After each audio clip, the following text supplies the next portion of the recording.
1 2 1 2. Hey yo, AC. 1 2 1 2. Mic check.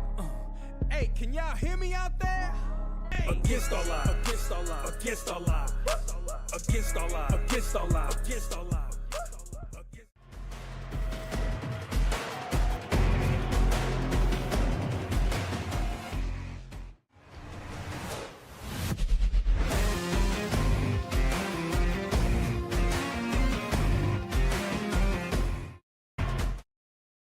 All right, ladies and gentlemen, it is Monday morning, Rise and Grind morning show. I know it's 8:11. I promised you we'd get on time, but it's Gremlin Monday apparently. So we're getting through it. We got through it. We're ready to get to it. And we've got a lot of good topics to share with you guys today. So we're going to start off with breaking news. Just happened a few moments ago, and then I'm going to bring in the guys and we're going to talk about it and more topics. Breaking news coming out of the NFL is that the opening game of the season will, in fact, be the Cowboys and the Eagles. So Eagles will be hosting the Cowboys this season. I can't wait to hear the reactions to everybody that have to suffer through the Cowboys on opening night. But it is what it is. Let's get popping with a Rise and Grind morning show. Let's bring in the guys. And then, of course, our new co-host, Corey B. Good morning, gentlemen. Good morning. Good morning. So it is super early, obviously, out in Boise. Same kind of stuff that Riley has to deal with. How was it getting up this morning, Corey, for your first show? I only hit snooze once. That's because my 1-year-old happened to migrate into the bed, so I did not want to wake him up. It was not because I didn't want to get it. I wanted to get up. But actually, I'm excited to be here. I got my cup of coffee and my Christmas mug, so ready to rock and roll and talk some football, man. No better reason to get up. Coffee and Christmas. Wow. I love it. So we're going to have to get you hooked on the official Rise and Grind morning show coffee, which is my coffee, Triumph by Honolulu Blue Brew, a coffee that I curated this last year. I'll be sure to send you out a bag or two here because once you try it, man, you won't drink anything else. But let's get the reaction, Eric, right away, man. Opening weekend is Cowboys and Eagles. Now, this is, of course, after the Hall of Fame game, which is a nice treat for us. But what do you think about the opening day game? What a bummer. They could have put anyone on. Why the Cowboys? The Cowboys are awful. Do they think the Cowboys, because they signed the Pickens, that all of a sudden they're going to be this powerhouse and they're going to give the Eagles a run for their money? Why not put them up against a college team? It just, to me, that one doesn't make sense. That's kind of a boneheaded move by the NFL. They could have put anyone on. They could have put them against the Lions or the Bills or anyone better. Even Washington in their own division would have been a much, much better choice, in my opinion. So I am surprised. Like I expected. I know there's a lot of going back and forth. We talked about it last week. We were going through, what were going to be the opening weekend games for the Lions, and a lot of other analysts, channels thought that the Lions would open up against the Eagles. I thought there'd be no way. There's no way, even until pigs fly, that the Lions are going to open up the season against the Super Bowl champs. Like they just didn't do enough last year, even though they had an amazing run. I think all of us wanted to see the Lions and the Eagles go up, but I think we wanted a healthy Lions team. So I'm glad that it's not the Lions. I'm hoping now. Last night, I kind of slipped when I said I got an update on the schedule, and I'll talk about that a little bit later. As you can see, I didn't put it on the sheet. But Corey, what is your initial reaction to opening weekend, man? Yeah, I mean, it's a clickbaity game. I think it's gonna draw a lot of eyes for multiple reasons, right? You got all Cowboys fans that have their delusional thoughts of grandeur before the season starts, Super Bowl contenders. So why not go up against the Super Bowl champs? And then if it goes as probably expected and Philadelphia trounces them, then everyone's happy, right? Everyone gets to see Cowboys fans cry, right? And their hopes get dashed immediately. And they get put back on the bottom of the totem pole. So I think it'll be interesting to watch, and it'll definitely draw a lot of attention for multiple reasons. I feel that's exactly what they're looking for. The Cowboys just had a little bit of breaking news this morning, or was it last night? They just re-signed one of their older players who took 2 years off. And I don't think I put this as a topic today, but let me just get the knee-jerk reactions anyway. So the Cowboys brought back Jalen Smith, and he was gone for 2 years. Like, he hasn't played it down since 2023. His last appearance was Las Vegas Raiders after, I don't even know when that was. But I guess my question is, for you, Corey, right away is, what is it like, do you think, for a player to take that long off, that long of a, I guess, in a hiatus away from playing football that wasn't injury related? What do you think his chances are that he comes back and becomes who we used to be? I mean, he was pretty dominant at one point.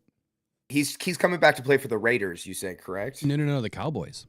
Okay, I'm looking at an article. I just want to make sure we're seeing it. It says coming out to try out for the Raiders. Signed with the Raiders, yes. Last signed played with the Raiders. Cowboys. Yes. Sorry. So it looks like they're going with the youth versus the old, right? They got Pete Carroll, they got Ashton Genty. They got it's like they're trying to balance things out, maybe. I don't know. I mean, I think Jalen's it depends on what position, right? And why you left in the first place. I think obviously there's always but we see it happen with running backs every year, that they'll sit out and they'll wait for a time to come back, and then they'll go to a contender or what they think is a contender where they're going to get used. And so I think it really just depends on the player and what they're doing on the offseason. I just saw a video of T.O. racing Tyreek Hill, and T.O. probably runs still a 4.5 or 4.4 40. He's 51 years old. So it's like, man, some of these dudes could just do it, and they are elite athletes for a reason. And so, I don't think people pay. I mean, he's coming in for a tryout. We'll see if he makes the team. We'll see if he sticks on the roster. But, they're not paying for scrubs. And if he could do it, he could do it. All right. Yeah. I'm interested to see what happens with his career. But obviously, it's I think that the Raiders, maybe they're grabbing at straws here. Yeah. So outside of the news that broke this morning about the opening game, this is what the NFL does, too, by the way. They're going to start to trickle over the next couple of days between today, tonight, tomorrow, the next day. They're going to trickle a game in to kind of slowly, bleed us out a little bit with the schedule before they release it on the 14th, which should be about 8 p.m. Eastern on the 14th. My first article, actually, we'll go to you, Eric. What is your first NFL news that you wanted to share this morning? Then we'll bounce back to you, Corey, on the 10 must-see matchups. Well, my first one was Desmond Watson. We discussed him, I don't know, about a month or so ago, and he was going to come in as the heaviest player to ever be drafted. Well, he didn't get drafted. He went undrafted, but he got scooped up immediately by the Buccaneers. And Desmond Watson, he weighed 464 pounds at Florida's Pro Day, and now says he has lost 27 pounds and is down to 437. Wow. At his current weight, Watson would still be the heaviest player in NFL history.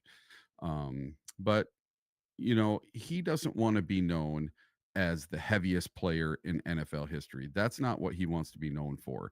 He just wants to be known as a good player, and he wants to get down to about 400 pounds, and he wants to work on his quickness and his mobility, and his current size makes him a curiosity, but he's really hoping to earn the respect of the league throughout his performance on the field and not just for how big he is.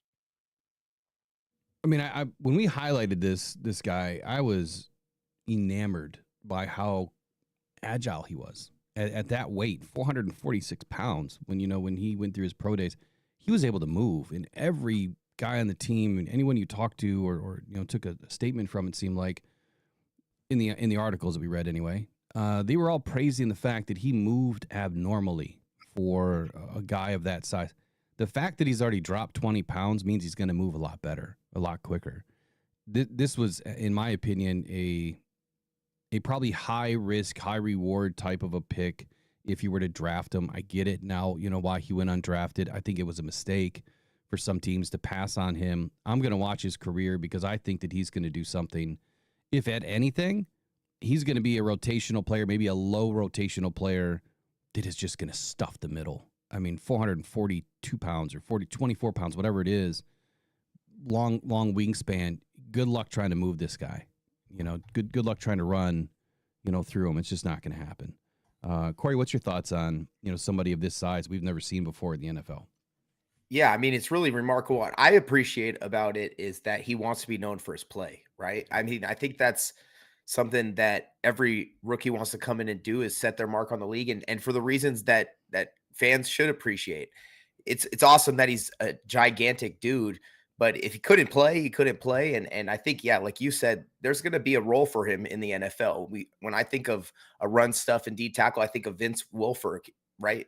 For the Patriots, and Wilfork, and he was a force in the middle for a really long time. And I hope Desmond Watson has success and we get to see him. And I hope he achieves whatever, goals he has for his weight and for his play in the NFL. Like, I root on all the rookies, right? These are kids chasing their dreams, and he's going to still go after it. So, props to him. And I'm sure once he gets in those NFL nutrition programs and they get him tailor-made a diet and exercise plan for him, I mean, he's going to get down to that game weight sooner than later and help that team for sure. I think so too. I'm definitely going to watch it. We play the Bucs this year, so maybe we'll have an up close personal seat, or up front seat watching what he does. Big shout out to Gina this morning. Just dropped a $9.99 donation. Says the best Lion show and the greatest host. Welcome, Corey. And as always, F Cancer and F the Bears. So let's get you lined up with something. I'm hoping to see this guy bounce back this year and have a similar season. Intercepted. Kirby Joseph coming back to the 40. Kirby to the 45. Kirby to the 50. Kirby into San Francisco territory and taken down at the 42-yard line. All right, Gina, thank you so much for your donation this morning. And everybody else, let's give a quick walkthrough here on who's in today. So, of course, our mods led off by Tracy. She's the leadoff hitter this morning. Brandy Coffey's in the house. Who else is in here? Mike P., Michael Garrity. What other mods do we have in here? I think that's it for mods this morning. But good morning to everybody. If I missed you and missed a name, it's not by purpose. Trace, yep, she's in here. And then our members this morning. So Gina, obviously, Kevin Barr, Derek Lewis, Jay Cruzen, Attila the Hun. Let's see, Kevin Barr, Jay Cruzen, Derek Lewis, Attila the Hun. We've got a few in here. We got a few members. We got a few mods in. And then, of course, the rest of you in the audience. Appreciate you guys joining the show each and every day. You guys are all the best part of Rockhound Detroit Lions. Always have been, always will be. This channel's all about the fans. It's all about you. We're not able to do what we do without you. So we appreciate you guys each and every morning. And then if you guys haven't noticed, the people that are new this morning, or if you're just joining, Corey Murphy, good morning. It's a new name. Haven't seen it. Will Carter, thank you for joining, being part of the membership. And so Corey Besh is in this morning. So this is his first Rise and Grind morning show as a co-host, not a guest. So Corey, if you wouldn't mind, just give everybody that 30-second elevator pitch of, who you are and why you're here, and introduce yourself. Yeah. I'm Corey Besh, better known as Ahmed's Hassanin, everyone's favorite draft packs older brother. No, I'm a huge Detroit Lions football fan, and just a former football player and coach who's looking forward to bringing a new perspective to this show, and new energy, and to getting to know the team, the Detroit community, and the fan base. So yeah, I'm really excited to be here, really excited and blessed for this opportunity, and loving everything about it, and really appreciate the support from everybody in chat and at home. So yeah, I'm really excited to be here. Yeah, we're super excited to have you here too, man. There's definitely going to be a different dynamic added. The energy is obviously infectious, and I think that's what's a lot of the fans have gravitated to already is just the way you go about business. So I appreciate you for being here. Can't wait to see what happens here in the near future. So Eric, what else do we have on Desmond Watson? Was there anything else you wanted to wrap up on that? Not really. Just that he actually made it to the league, and he was an undrafted player, and he really wants to make it on his own merits. He doesn't want to just make it as a novelty, right? So I'm rooting for the kid. I was really hoping the Lions might take a look at him, but the Buccaneers swooped in first day and they snagged him. I'm wondering if we would even have had room for the guy. I mean, no pun intended, but I mean, it's like our D tackle room is just loaded. Absolutely loaded. And so, Corey, 10 must-see matchups this season, man. I was excited to see this list. So why don't you walk us through this one?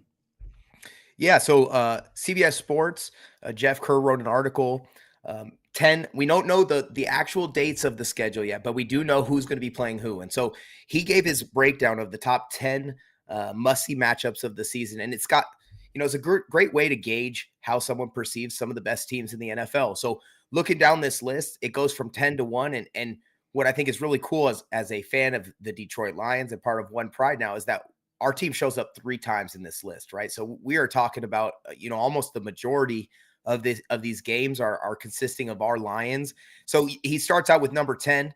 It's going to be, my screen is glitching out, of course, right? It wants to do that right when I want to read it. It's the Bears at the Commanders. And so you got another NFC North team, right? And everyone's excited to see what the Bears are going to do. They reloaded. We got Ben Johnson, right? Our old offensive coordinator as their new head coach. So it's going to be exciting to see how they match up against Jaden Daniels and the Commanders after their exciting start to last season. You got 2, second-year quarterbacks taking on each other in Caleb Williams and Jaden Daniels. So it's going to be a fun matchup. Then you get into what we care about. Well, skip number 9. That's the Bengals and the Bills. It's just another AFC powerhouse. But get into number 8. That is us at the Kansas City Chiefs. We're going down to Arrowhead. That should be fun. What do you guys think about that matchup? Go ahead, Eric. Sorry, I was swapping with a camera. Oh yeah, you're dead again. Go. You can finish doing that. So, look, like this article says, right? It's 2 of the best teams in the NFL to square off again at Arrowhead. So the Lions went down there a couple of seasons ago and shocked the world, right? They come off of a Super Bowl run. They win. It's the Kansas City Chiefs. Lions are this up-and-comer team that just ran 8 wins off, at the trail end of the 2022 season. We marched down to Arrowhead to kick off the season, and we win by 1 point on Dan Campbell's onions because he goes for it on 4th down. He fakes punts. He does all these other things, and the next thing you know, the Lions are the win column to open the season. And the rest was history. I mean, it was one of the best seasons that we've witnessed as Lions fans, and that's how we kicked it off. A lot of us were hoping, we were gonna see the Chiefs in the Super Bowl and have a chance to, take them down again. It just didn't happen. Eric, you good to go, or do I need to reset? I just need a minute. Okay. Now, obviously, Corey, you haven't watched, I'm sure, a ton of Lions, games, or maybe you have, I don't know, but maybe not as intently as what you will now. But this is a huge game for us. It was a very big game. It's a game that we don't get. Being able to open up, against the Super Bowl champ. I think that gave the NFL. The way that the Lions ended the season, knocking off the Green Bay Packers in Week 18 and just stunning Aaron Rodgers, 3 interceptions to Kirby Joseph that season of Aaron Rodgers, never been done before. And then we march right back into 23 and just pick up where we left off. It was a huge turning point, I think, for this team, and it was that game for me, that Week 18 matchup against the Green Bay Packers, that I felt propelled this Lions team to where we are today. What's next? After that, we come down to the Eagles and the Bills, of course, another two powerhouse teams. And then we have 2 more games on this list, and that's number 6 and number 5. So cracking the top 5 in must-see games of the year. We have number 6 is the Detroit Lions at the Commanders. So again, I think the Commanders are going to be fun for everyone to watch. And us going at their house, we'll see what Jaden Daniels can do. It says it's a revenge game on the docket, right? So I think the Commanders upset us last year. I don't want to bring up any, wounds that are maybe still fresh from the playoffs, but there's been a lot of arguing about our injuries and things like that. It'll be exciting to see them in the regular season fresh and with a full depth chart and see what they could do. I know. How do you guys feel after last year's playoff upset? I'm good with it. Look, I've internalized it to, we've got to chalk things up, right? I mean, the chalk talk is it too many injuries, right? The second snap of the defense and you lose, what is essentially your best corner, your most experienced corner, and Amik Robertson on the team. And that's just the way the season went. So I think it was just ill-defined season of, it just wasn't meant to be. It was the best season in a long time as far as wins. It was probably the most defining season as far as resilience. And then it ended in the fashion that I think a lot of us did not expect. But at the same time, I kind of expected it. Like, there was too many injuries. they speak of revenge game. Here's the one thing I know about the Detroit Lions. They don't lose twice in a row. So the fact that, they lost to the Commanders in that fashion to end the season, you better believe that this is going to be a game where that gas pedal is down and Dan Campbell's going to walk out of there by, hopefully 14 points. But then again, this is a very exciting team. This is going to be their first game. What I like about it, or maybe not their first game, but what I like about this is the Lions have new coaching staff. So you're not going to have a bunch of tape on us depending on when this game is. If this game is early in the season, I love it more than I would if it was towards the end of the season. So we'll see what happens here in just a couple of days. Yeah, and then right after that is us at the Eagles. So all three of these games have us away, right, at the Chiefs, at the Commanders, at the Eagles. You're recycling the team we lost to in the playoffs, the runner-up in the Super Bowl, and the Super Bowl champion. So, these are three games that will be must-see TV, obviously, not just for One Pride Everywhere, but for the entire NFL. They're going to be wanting to watch these games, and it's going to be a great measuring stick for us when anytime you're going against the champion, the runner-up, somebody that got the better of you last time. It's going to be like you said, a sticking point. Dan Campbell hopefully is going to take that to heart. I know the guys will be up for it, and so yeah, I want to see how we stop the tush push. Right? Yeah. Everyone's having to see, like, they haven't gotten it out through legislation, even though that was on the docket this year. And so we'll see if any team can find the answer to it, because if not, I'm drafting Jalen Hurts as my quarterback in fantasy.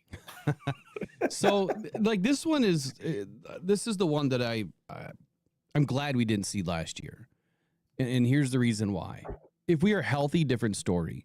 I always felt that after the Washington Commanders game, even if we would have won that game, I think that the order was too tall for the next week. We're not going to be able to beat the Eagles the following week based on the injuries that we had. We just wouldn't have matched up well at all, especially losing to Meek Robertson. Even if we won that game, I felt like it would have been almost embarrassing to go up against the Eagles, who were very healthy with one of the best defensive lines. Would not have been a good look for us. So I'm okay with that. Now we get an opportunity to take these guys on, hopefully healthy, right? Hopefully we have a healthy roster. You mentioned the tush push. Here's the tush push. Here's the easiest way to defend it. Don't allow them to get into short situations. Exactly. It's that simple. You keep them, away from the 3rd and 1s and the 4th and 1s. You've got to force them, to either, force them to not be able to run the ball efficiently, which is going to be tough with Saquon Barkley, but I think our defensive line will be up to the task. I've said it last year. I'll say it again. This defense coming in this year, once I get a chance to look at them in camp, it could be even better than last year. And if that's the case, I don't expect Saquon to break 80 yards against us. I really don't. And I know that's probably me calling a big game for the Lions, but that's what I expect. I expect that defense to show up. So the next 4 games, what were the next 4 games that were must-see in the top 5? Yeah, so it was the Ravens at the Kansas City Chiefs, Lamar versus Patrick Mahomes, right? Lamar at Arrowhead Stadium. That'll be fun to watch. Then you have the Ravens at the Bills, another AFC matchup, two of the top teams in the AFC. Then followed by the Kansas City Chiefs at the Bills and the Eagles at the Chiefs. So that would be the top. It's a rematch of the Super Bowl. Everyone wants to see that. What I think is interesting is if you go through all 10 games, there's only like 6 teams in the entire list. There's the Bears, just because we want to see them at the beginning, and the Bengals get recycled in there, but it's the Bills, it's the Chiefs, it's the Eagles, it's the Ravens, and it's us. So if you take that for what it is, right, and saying these are must-see matchups, and we're talking about the top teams in the NFL, it looks like, based on what Jeff Kerr is saying with CBS Sports, that the Lions are one of the top teams in the NFL. You can look at Vegas's odds and confirm that, but that's a great sign for us, and it's going to be fun. It's going to be tough, obviously, but the road to championships is usually tough, and we wouldn't want it any other way, right? Well, Jeff Kerr just became my one of my favorite writers, so I'm gonna have to pay attention to what he's putting out, because he's seeing the field right. There's no reason why the Lions shouldn't be a top 5 team especially when you look at our roster, we have some of the best athletes, some of the best positional groups in the entire NFL.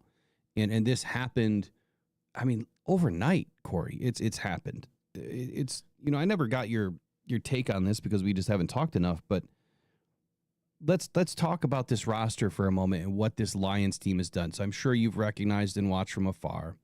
This team was a dumpster fire in 2020. I mean, complete dumpster, burn it all down.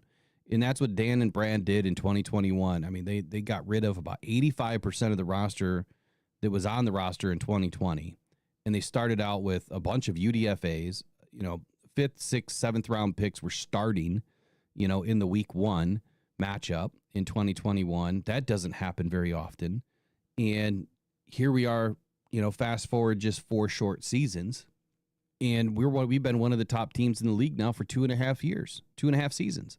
Really since the end of 2022, the last half of 22, all of 23, and all of 24, we've been one of the top teams in the league.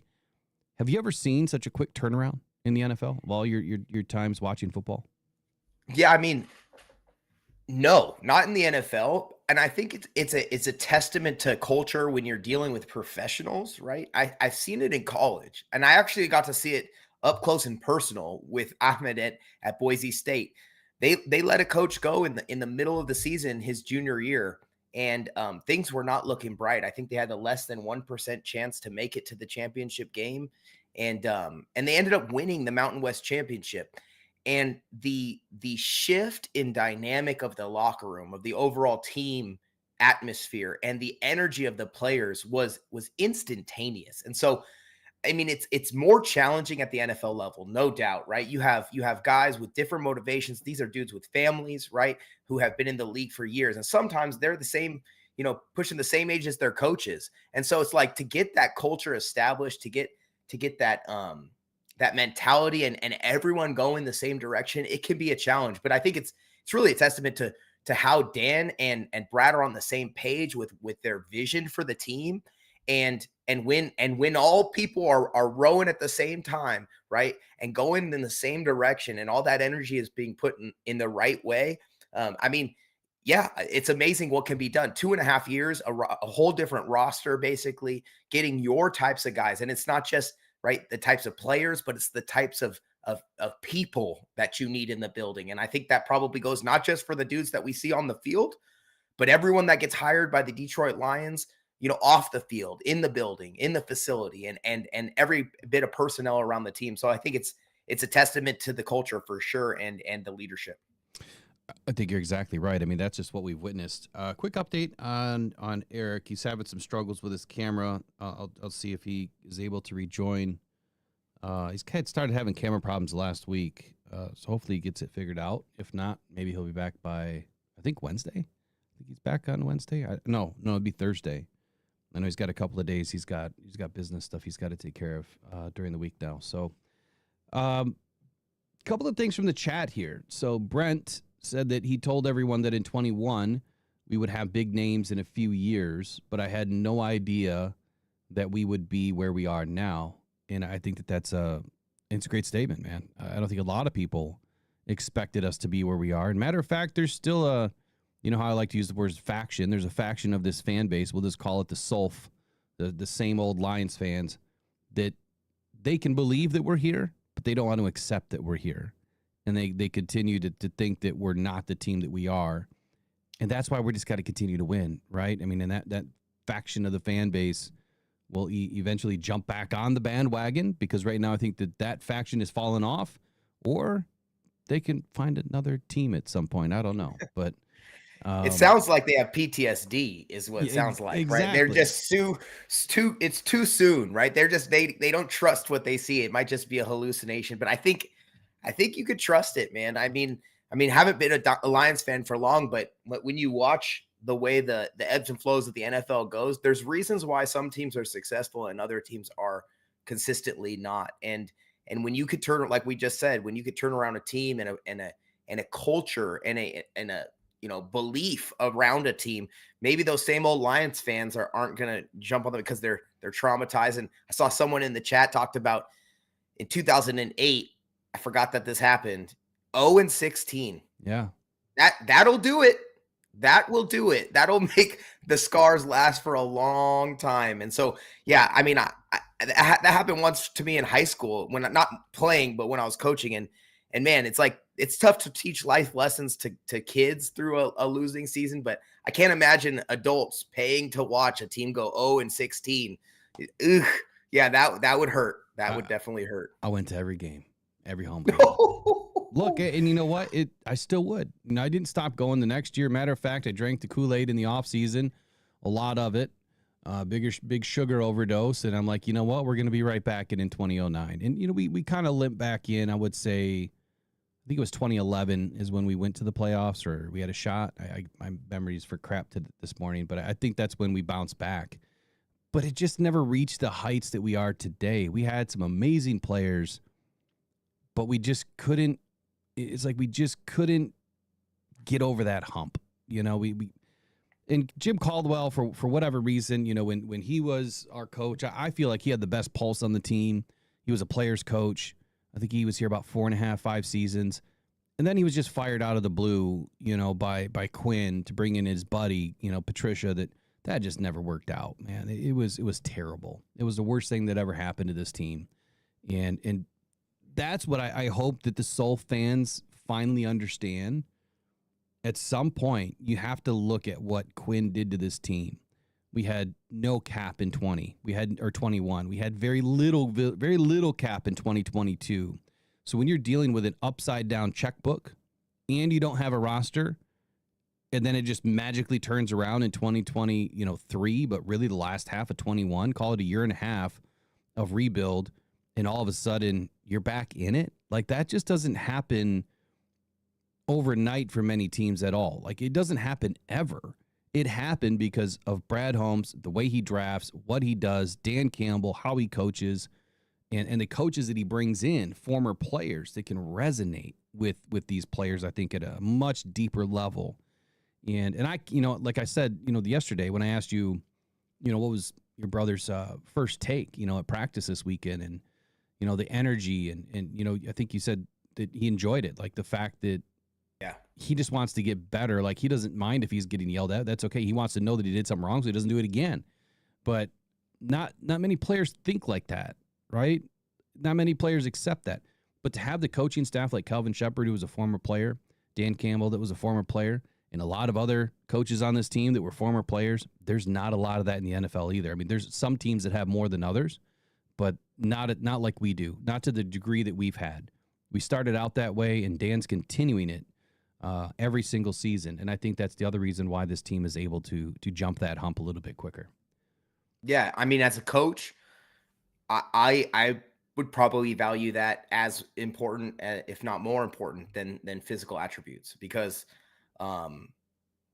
there was a saying, it's like the easiest way to make your team better is to get rid of the cancer, right? Just cut it off at the bottom, right? And if you don't have that, then everyone's, you know, part of the good team, right? Like, everyone's moving towards a goal. And so, you know, don't pick players who are going to be cancers to your team, right? There's a reason why, you know, the Pittsburgh Steelers are the receiver graveyard, right? That's what I saw someone call them recently. And it's like every receiver they trade away just goes away to die. And it's because they've realized, man, sometimes their attitude, their production they're not worth it, right? Like, AB, Antonio Brown, one of the best receivers probably of this generation, but when he became toxic, it was time for him to go, and look what he became. It's like, that is an important attribute to realize earlier than later, because it could be something that can just be super detrimental to the culture of a program and to the success, the overall success.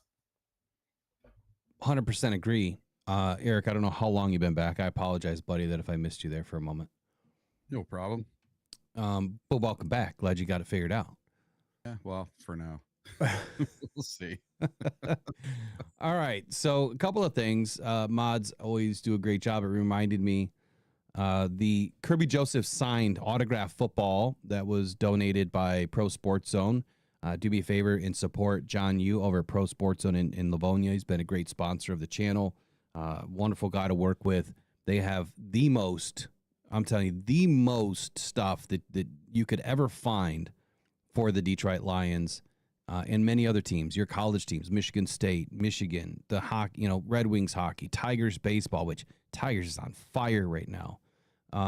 Head over to John Hughes sports stores. He has two at the Laurel Park Place Mall there in Livonia. He has the college store, and then he has the NFL store, and they're kind of blended. I mean, they even have Michigan Panther stuff, but amazing stuff over there. It is available on the Buy Me a Coffee /Rocked On. And then if you go one more / and hit extras, or you hit the links that are in the chat, looks like Brandy dropped some links in there. You can get your raffle tickets today. They're only $5. This thing's worth, I don't know, $250 right now, probably more when he retires. But we're almost there. Just a few more tickets away, and that thing is going to be up for the wheel spin probably tomorrow. It'll probably hit its goal today. Anything that you listened to, Eric, that we were talking about that you want to comment on before we move on? Oh, no, I'm good. Okay, so now we have this draft outlook for all 32 teams. What time is it? 8:46. Let me kind of run through just a couple of these. I don't know if you guys can open them. I just wanted to get through the Lions, the Green Bay Packers, the Vikings, and, of course, the Bears. These are the only ones that I wanted to talk about. So The Athletic put out this article kind of running through all the teams in the NFL. This came out this morning at 5 a.m. Yes, I'm a 5 a.m. guy. I caught it a little bit after that. I know I'm crazy, but it is what it is. So Chicago Bears, on paper, right? I call this the paper tiger syndrome. The Bears look better, particularly on offense. After everything Chicago has done this offseason, Coach Ben Johnson has a lot to work with. Their skill positions for quarterback, Caleb Williams, appear loaded with DJ Moore, Rome Odunze, and Luther Burden at receiver. The more and more I say those three names together, the more I get worried, especially when you add Colston Loveland to the mix. That is a top-tier receiving threat because they still have Cole Kmet. I didn't mean for that to rhyme, but it just did. Then you have DeAndre Swift, which we all know as former Detroit Lion himself, he's not that great. I'm not worried about him. But if you can take away the Chicago Bears from only being one-dimensional, well, now DeAndre Swift might have a chance. Right? And you have a top-tier receiving threat like this and a blocking scheme now with Colston Loveland and Cole Kmet. DeAndre Swift might get a second breath of life here in Chicago. Interior offensive line, they went nuts. They brought in Joe Thuney, Jonah Jackson, Drew Dahlman. Dahlman is just a dog. So Ben Johnson and his coaching staff, they have a lot to figure out, right? I mean, these guys have to blend. We have to make sure that they pick the right players. That mesh, right, that have that same culture identity, that are able to work together. So on paper, they look like a 12-win football team, in my opinion. But we don't know until we see what they're able to do. Eric, first reaction when you hear all those names? For the Bears? I don't know. Until you see it, I don't believe it. I don't care how many free agents they bring in. I don't care who they drafted. Until I see it, I'm not going to believe it with the Bears. Plus, you have to remember, Ben Johnson's a first-year head coach, so he's going to be learning how to be a head coach as well as being a head coach / coordinator. Even though he has an offensive coordinator, I still think he's going to want to dabble in that side of the ball. And it's going to take some time to put it together. So all these people thinking that the Bears are going to go from 5-12 to 12-5, man, I think they're in for a rude awakening. I get it, right? We've got to see it. I'm the same way. I want to see it. But for you, Corey, when you look at a team, this is the other thing that I think, same thing for the Lions. When you look at a team that has a lot of new toys and they've been rebuilding for a few years now, Ryan Poles, I want to get your reaction on two things. Ryan Poles has went out and bought a team. He has not necessarily drafted the team. The Lions drafted the team. Do you feel that there is a different level of culture and what's the word I'm looking for here? I guess gelling, the guys being able to gel. Cohesion. Yeah, the cohesion. When they come in as rookies together versus free agents, from all different factions of the NFL. Do you feel that Yeah. it's easier for a team to have more cohesion, to use your word, and gel in their first season as drafted, or do you feel there's an issue when it's more free agents? I think I think the team that grows together is going to be the best, right? So if you're piecing pieces together, and they may have proven it in a different on a different team already in the NFL, but that doesn't necessarily mean that translates directly to how they're going to fit on their new team. And so it's kind of like that the Yankees analogy, right? In baseball, and they're constantly just reloading with top prospects, and buying a team, but they haven't won a ton of World Series. It's because chemistry matters, and right, they just bought a whole new offensive line.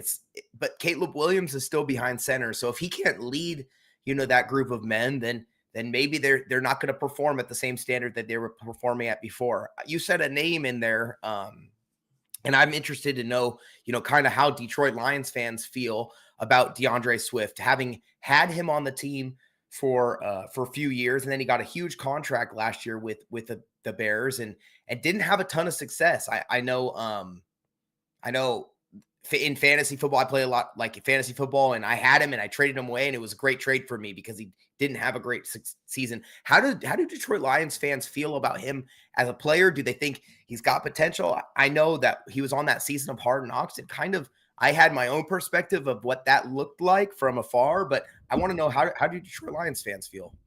If I could sum it up for everybody, I mean, at least the people that have been in this show and a lot of fans that I've spoken to, we had zero confidence. Yeah, we were almost laughing at the fact that the Bears took DeAndre Swift because during Hard Knocks, why am I going to forget his name? Who was our running backs coach back then? Deuce Staley.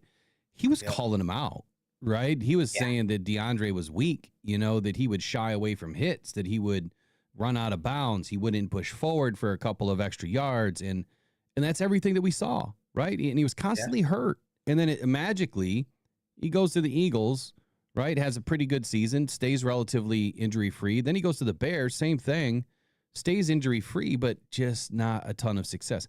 They didn't have an offensive line. I'll give him that. But maybe this year it changes. I will say this. He has incredible speed. He's getting older by league standards. It'd be interesting to see what he does this year. But again, I'm going to default back to you have 5 legit receiving threats, 2 of which block downfield, and you have a revised offensive line. The second thing that I was going to throw at you was when you are a new coach or when you have new coaches, offense, defensive coordinator, do you feel the league is more taken a bit by surprise, at least through like the first half of the season? Because one, there's not a lot of tape, right? I always feel like you have a better chance at winning a bunch of games early in the season when there's no tape on you. And I think the Lions have that advantage this year. And I feel the Bears have that advantage because it's a new team. What are your thoughts on that? And then, Eric, I want to get your thoughts as soon as he's done.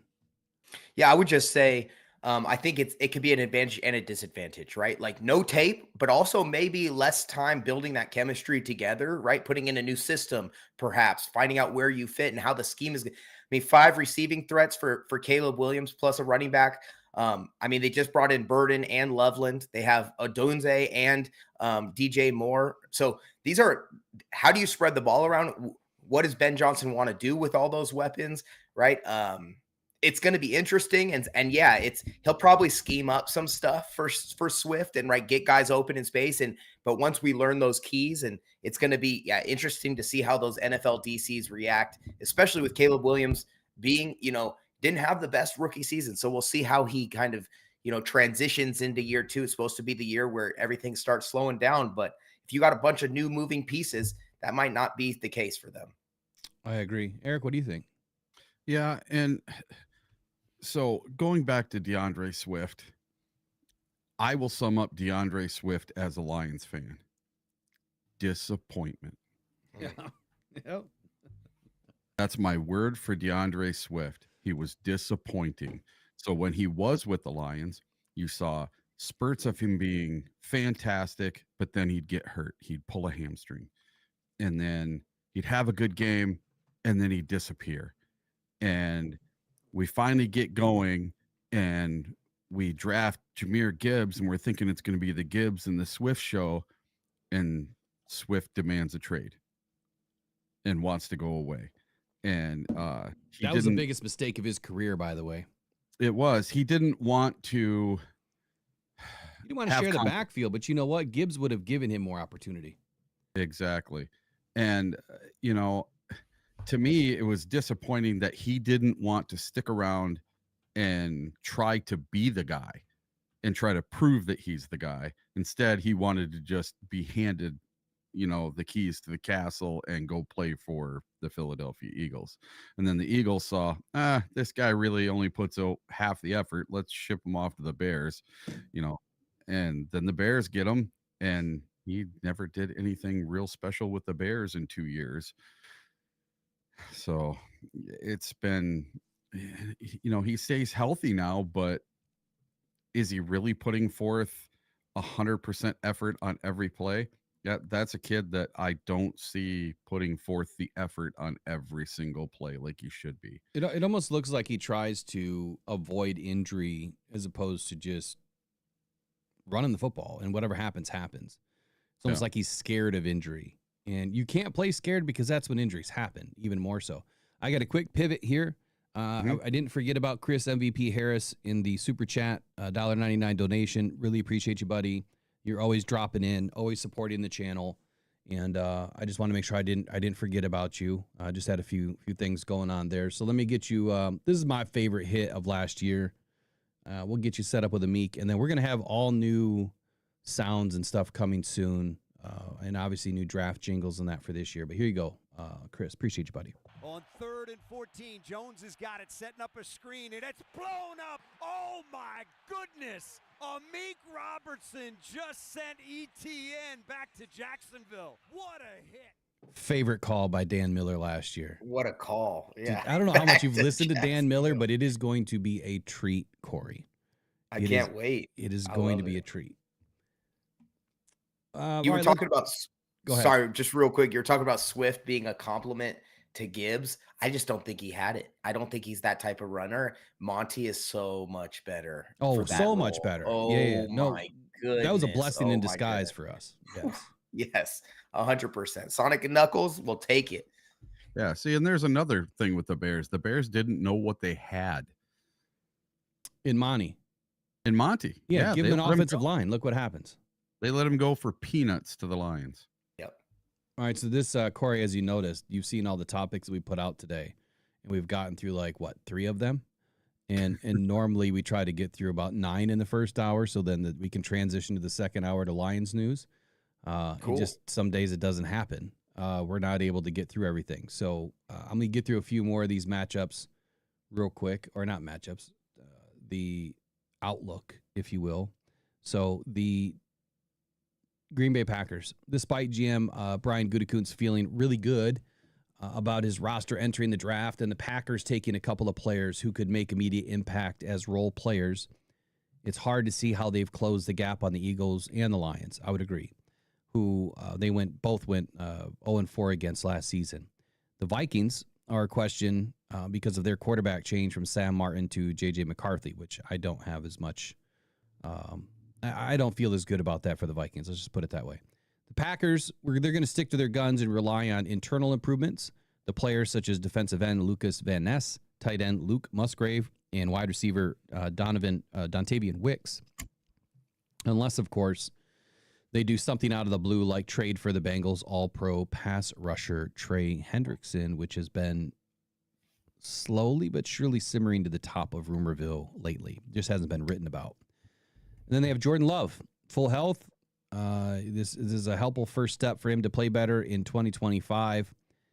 This has to be the year that Love proves he's worth that giant contract. Otherwise, I feel like maybe the team might move into a different direction.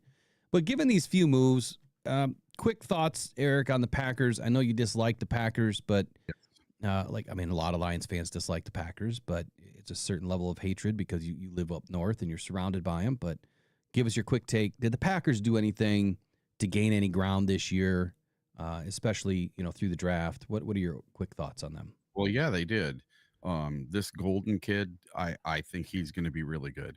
And that was the one pick that I got right for the whole entire draft, was that Golden was going to go to the Packers. And, my hatred for the Packers aside, I just don't think that Jordan Love is the guy.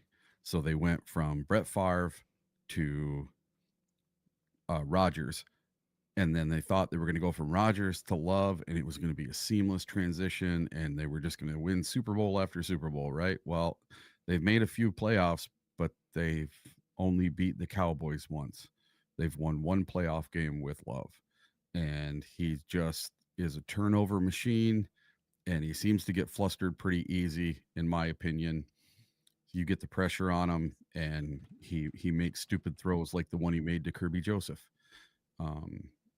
And I don't feel like Love is it. So this is the season for Love to prove it's either put up or shut up for Love this year, I think. So Corey, let me ask you a different style of a question with this. So the Packers entered the draft with Romeo Doubs. They had Jaden Reed, Christian Watson. Those were their top 3 receiving threats. They just added Matthew Golden, and then they doubled down. I think 2 picks later, it was Savion Williams, who a lot of us think he's going to be an incredible wide receiver in the NFL. Maybe jump a few of the others that actually were taken ahead of him. But now they have this receiving threat that is Jaden Reed, Matthew Golden, Romeo Doubs, Christian Watson, Dontavian Wicks, Savion Williams as your top 6. How are they going to keep all 6 of these guys? And then you have Bo Melton, Mecole Hardman, Malik Heath, Julian Hicks, and Cornelius Johnson behind them as the bottom 5. Did the Packers do something that we haven't seen in a long time, which had maybe one of the best receiving rooms in the NFL? And do you think that that's going to give them, I guess, the gusto to kind of get over the hump of this NFC North? My short answer is no. I don't think that is very impressive. I think you have 5-6 guys who all fill the similar role, essentially, not necessarily as players, but I mean, if you could name me out of those 6, dude, who is their number 1, clear cut number 1? It's hard to even define that, isn't it? That's what I'm saying, right? Like if Christian Watson is their burner down the field, but he has been so inconsistent, and I don't know how they could trust him. Then you got to go down Jaden Reed, great weapon, but doesn't even play all the snaps. He's really a third down like superstar, and he comes in on passing downs predominantly, but he's a slot guy. Dontavian Wicks, flash. Romeo Doubs has been inconsistent, so there's a reason why they drafted 2 wide receivers. They obviously don't trust all of those dudes, and I believe a couple of them are on their last year with the team, and so they're looking towards the future, and maybe they're taking a page out of the Lions book and say, hey, instead of trying to fill these gaps, let's draft a couple guys and develop them, and they'll be our dudes in the future, and we'll see what we could do with what we have. And to Eric's point, Jordan Love, special connection to him because my high school coach is a quarterback guru and trainer in Southern California, has been training Jordan Love since high school. So through Utah State and into the NFL, still works with him every single year during the off season. And so I've gotten to see a close up. I've been in personal workouts where Jordan Love's working out. I think he has all the tools. And I think you're right. It's going to be a make it or break it year for the NFL quarterbacks.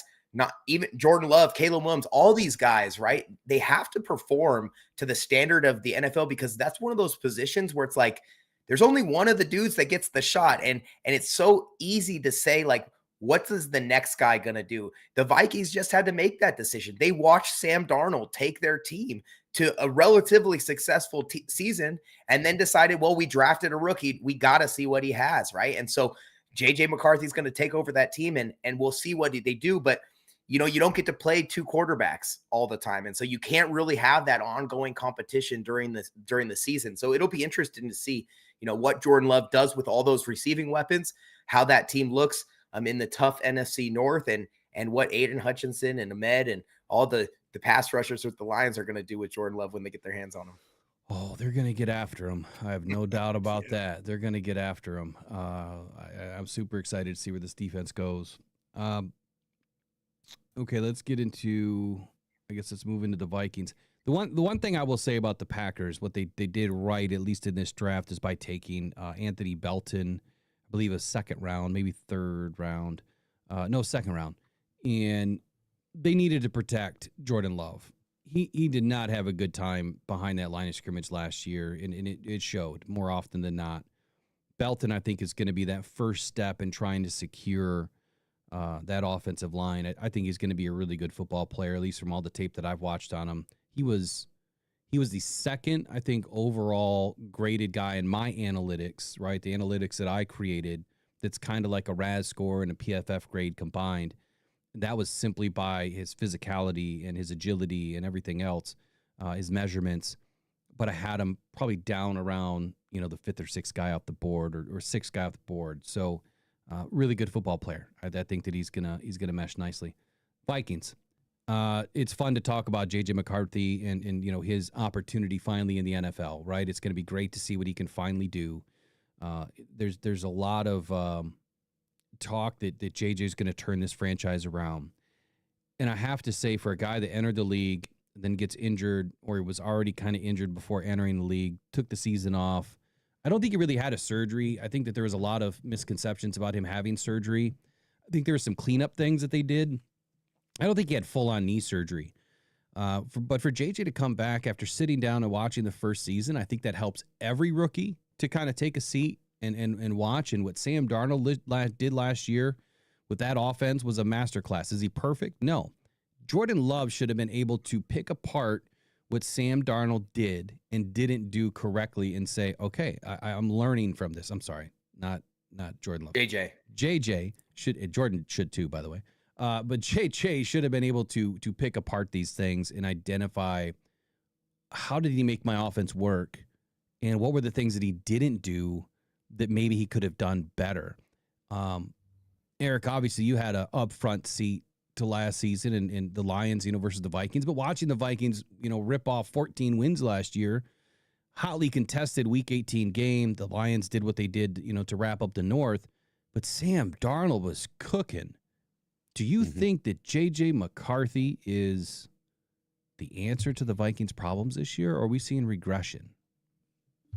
I don't know. I can't tell you. He's a complete unknown. J.J. McCarthy has thrown 0 passes in the NFL. And not in a preseason game. Well, he did play in the preseason last year. But, I haven't seen him. I didn't watch any preseason games of J.J. McCarthy last year before he got hurt. And I just don't know. I couldn't tell you. I'm not in the room. I'm not there to see it. So for me, this is a prove it league. And J.J. McCarthy's got a lot to prove, a ton to prove. He's got to prove that he can even get on the field and stay on the field for more than one game. He's got to prove that he's over this injury and that he can hang with all 32 teams as an NFL quarterback. And we haven't seen anything yet. So it's going to be interesting to see. I would say most quarterbacks are not Jaden Daniels in their first year. Oh, exactly. Yeah. No, matter of fact, none of them really are. There's only been a couple of quarterbacks that have done what he has done. Lamar Jackson being one of them. So for me, with JJ, it was this simple, right? He's now got to come back and prove it. I think that there's going to be regression with that team as far as wins and loss column. I don't think that he's going to be able to just hit the ground running. But then again, to your point, we don't know what we don't know. We only know what he did at Michigan. Now, this was a guy that on a lot of boards was a second-round pick. Mm-hmm. Was he taken too early? Was he taken like what you saw this season in this draft? Teams kind of reaching back into the first round, to take, Jackson Dart because they wanted that fifth-year option. So was JJ that quarterback that was taken so they had that fifth-year option? There was 6 quarterbacks taken in last year's draft in the first round. Hardly ever seen, but sometimes teams take guys because they want that 5th year. Is JJ the guy, Corey? I mean, what is your experience, I guess, with seeing, new rookie quarterbacks taking a team for the first spin? I guess give it a quick breakdown for us for the Vikings. Yeah, I think there's a couple things with JJ that you have to take into account, right? He won a national championship with U of M. So that means he's got some sort of championship caliber to him, right? You don't lead a team to a national championship if you don't have the leadership quality. And then anytime you take a team, and we saw this with some of the background footage of Jackson Dart and those meetings he had with Dable this year, and they draft back in to take Jackson Dart. Kevin O'Connell is known for what he can do with quarterbacks, right? And JJ McCarthy was his dude, right? And he lets Sam Darnold go, right? Knowing he's got JJ in the wings. So if you're going to give credit where credit is due, you got to say Kevin O'Connell probably knows what he's doing with quarterbacks. And if he's seen him more than any of us have, which obviously he has since he's in-house and hasn't played a single game on the field in the real regular season, right? He probably knows his product better than anybody else. Now, I will say, being on the sideline and watching film, and like to your point, Will, he's probably dissecting what Sam did wrong and how he would have done things different. It's great in theory, but until you can go out there and actually execute those things, until you can go out there and feel the speed of the defense and have a defensive coordinator scheming against your own tendencies, right? It's going to be it's easier in theory than it is in execution. So I think JJ's got his work cut out for him. I think he's got a great head coach to kind of work him through that process. I don't think they're going to throw the entire offense on him as soon as he starts, because I just don't think that's a smart way to develop a guy and to build his confidence. I think he will have relative success, but I would put him right there in the middle of the pack, right? He's not going to go out there and be a world beater, but he's definitely not going to go out there and perform as a true rookie, because I think there's something to say for that year of experience and to be on the clipboard and be in the coach's ear and get to hear everything live, right? That's one of the things that is really cool, is when you're standing on the sideline and a game's going on in front of you, you can interact with the coaches, you can interact with your teammates, and you can, dissect the game in real time and maybe he does a lot of, I remember he did a lot of visualization stuff at Michigan. So he's probably doing that as a rookie, watching every game play out and how could I have done this differently? So he'll be prepared. He'll be more prepared than a real true rookie. And it'll be exciting to see him twice a year.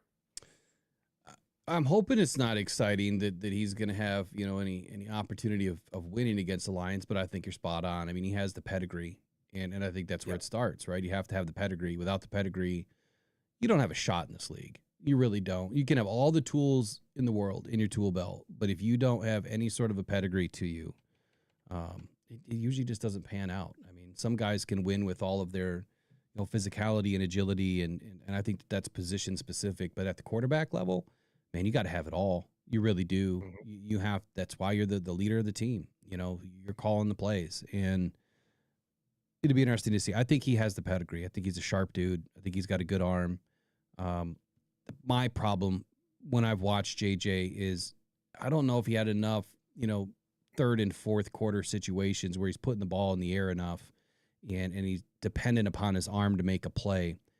Michigan ran the ball in a lot of those situations, and they did because they could really well. I mean, they could put the ball in any of the running backs' hands and pretty much get a first down when they needed to. So next up, let's transition to a little bit of Lions news. Eric, what did you have up first? I'm sorry. Here's the first bit of Lions news. Talking about the Lions in this whole situation. Detroit was a Super Bowl contender last year until obviously the injuries piled up. And then it kind of derailed our season. I think we all understand that. Improved health alone should be enough to keep the Lions among the favorites to win it all. I would agree with that.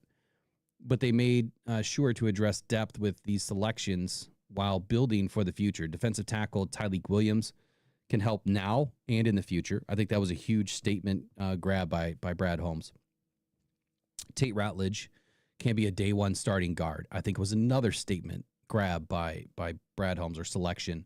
And Isaac Tesla, given what we've seen this weekend, another intriguing big-bodied speed receiver option in the event of injury, but I also feel that they're going to carve out, ways to get him involved in the game. It's nice to have a plethora of options like we were talking about with the Packers. However, the Lions have an established, receiving tree already. And to add somebody like that I think it's a little bit easier for him to kind of fit in to an established group rather than you have to come in and win to be the guy. He doesn't need to do that. He just needs a role, right? Just a role to be able to have success this year. Even if that's 400 yards and 40 grabs, it's a successful season, given the fact that you've got a guy like Amon-Ra that's going to pull down 100 balls and, probably 1,400 yards. They're probably going to get Gibbs a little bit more involved. And in the rest of this offensive, weaponry that they have, the ball spread around to everybody. Everyone's going to have a good season. 2 seasons in a row, we had 4 guys give us 1,000 all-purpose yards. That doesn't happen on every team. But the Lions have done it for 2 seasons in a row, and I expect them to do it again this year. Lions also brought in Miles Frazier, Ahmed Hassanin. Both can be early reserves, according to this article written by Colton Pouncey. And then safety Dan Jackson and wide receiver Dominic Lovett, who was one of my favorite rookies of this weekend. The Lions got better. But how much did we get better? And why did Brad only go and grab, 3 destination players? I've got to have these 3 guys. And then the last few picks, he identified the exact player that he needed to have to round out the depth, at least in the beginning. So I'll throw it up to you, Corey, since you're the newbie learning about the Lions. What were your thoughts about the draft and how the Lions were able to select these players, maybe why they selected who they selected? Brad is a trench guy. He knows that offense and defense trenches are the most important. He didn't waver again. What are your thoughts? Yeah, I think you said it right there. And everything starts from the trenches. If you can't block for the quarterback, you can't block for the running backs. If you can't stop the run, then you're not going to be a successful football team. So they may not be the most flashy picks, but when you get someone like Tyleek in the early, you're getting an established dude from Ohio State who it's the closest you can get to an NFL team, right? And so that's going to translate pretty well. Then you get 2 guys on the offensive line. And I was looking, and we have one of the youngest, cores of offensive lines of our own drafted dudes for the foreseeable future. That's one of those things where it's, they work in tandem, and the cohesion and the chemistry between that group, that can set you up for success for an extremely long time. And so that's a great foundation. And to then just add pieces that you need and are the right fit is an extremely valuable skill to have as a GM. So I think they did a great job in the draft. I think it'll be exciting to see how those rookies come in and contribute and what their roles will be, whether that's Tesla, whether that's Lovett, even just their personalities, right, can add something to the rooms, right? If Lovett might not be, getting a ton of reps, but if he's on special teams and he's fired up when he makes a play, as a gunner, or he's, in that receiving room pushing everybody on the defense to get better every day, it's like that's going to add something to the culture of the team, and that will show up on Sundays whether he's on the field or not. So I think it's a great draft, and it's exciting. It's exciting to see what these guys are going to do in the future. I think you're exactly right. Now, Eric, you're not a newbie to the Lions. You've watched obviously what we've done your whole life, and especially the last 5 seasons have been a huge breath mint to us fans that really care about this team. And give me your take here on how you feel like this offseason went with these draft picks and how much better we got this year. And are we going to relinquish any yardage on this field this year? Are we going to regress? Are we going to stay the same? Are we going to get better? What do you think? Well, there needs to be a new word for what Brad Holmes is building in Detroit, because it's not a dynasty. It's something else. It's something that's very, very sustainable, and we just haven't eclipsed that dynasty yet, but you can see the makings of a very, very good building that he is building, and he's building it from the bottom up. He's not starting at the top with all the fancy things. He's starting in the trenches. So what was, all of his first 4 picks except for Tesla were all linemen. And that's what you need. You're building for the future. You're building with Tate Ratledge and starting him at center and getting him working on center now. So when Frank Ragnow does retire in a year or 2, you have that eventual starter, and you don't have to worry about trying to come up with a starter and throwing someone into the wolves, And then the Tesla pick, I thought that was a luxury pick because he doesn't even have to play a single down this year. He doesn't have to. We have Tim Patrick. But if Tim Patrick gets hurt, There you go. Easy one for one replacement.